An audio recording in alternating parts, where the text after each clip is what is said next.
warahmatullahi wabarakatuh. Kali ini kita akan membahas tentang data dan sumber data dalam penelitian tindakan kelas. Pengertian dari data PTK adalah catatan fakta yang akan diolah dalam PTK. Untuk apa? Untuk menggambarkan apakah PTK kita berhasil atau tidak berhasil, sehingga membutuhkan siklus berulang-ulang. Maksudnya adalah lebih dari satu. Kemudian sumber data PTK adalah subjek PTK dari mana data diperoleh. Data PTK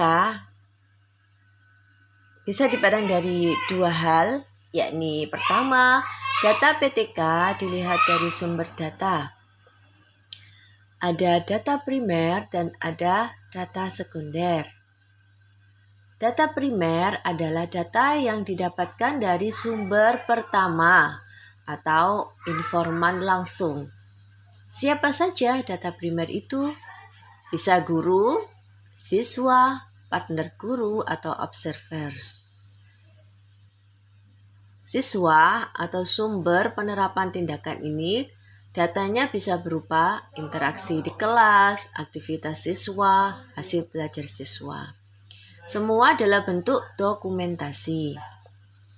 Contohnya adalah catatan harian atau jurnal atau diare harian yang dilakukan oleh siswa maupun guru.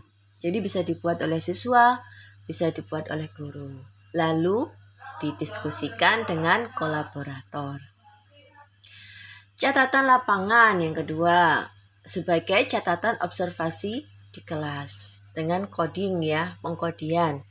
Lalu diuraikan atau dideskripsikan. Kemudian rekaman foto, slide, tape, video bersifat tidak tertulis sebagai gambaran suasana aktivitas di kelas. Nah, ini datanya juga lalu didiskusikan.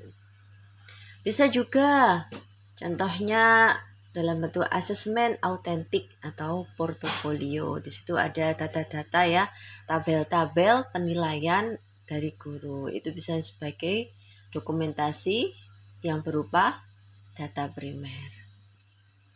Kemudian data sekunder. Data sekunder adalah sumber penunjang atau tidak langsung dari sumber pertama, atau dikumpulkan oleh pihak kedua, ketiga, dan seterusnya.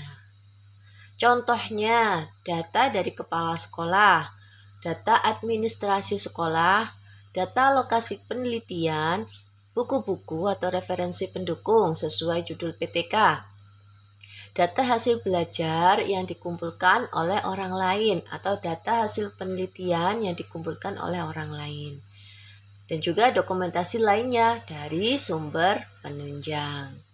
Sudah paham ya? Data dilihat dari sumber data ada dua, data primer dan data sekunder. Kalau dilihat dari jenis data, ada dua juga, data kualitatif dan data kuantitatif.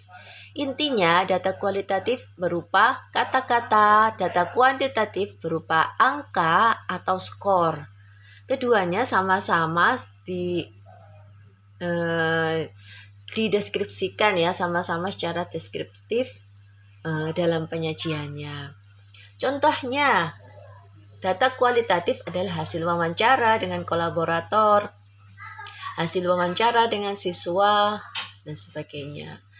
Sedangkan data kuantitatif, contohnya adalah hasil belajar siswa, bisa melalui tes. Sudah paham ya? Oke, kita lanjut pada note dari saya. Catatannya adalah bahwa variabel PTK itu ada 3.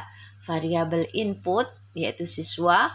Variabel proses adalah bentuk tindakan perbaikan. Contohnya metode jigsaw dan sebagainya. Tergantung tindakan kita ya. Sedangkan variabel output adalah hasil yang diharapkan. Contohnya, hasilnya yang ingin didapatkan adalah peningkatan hasil belajar.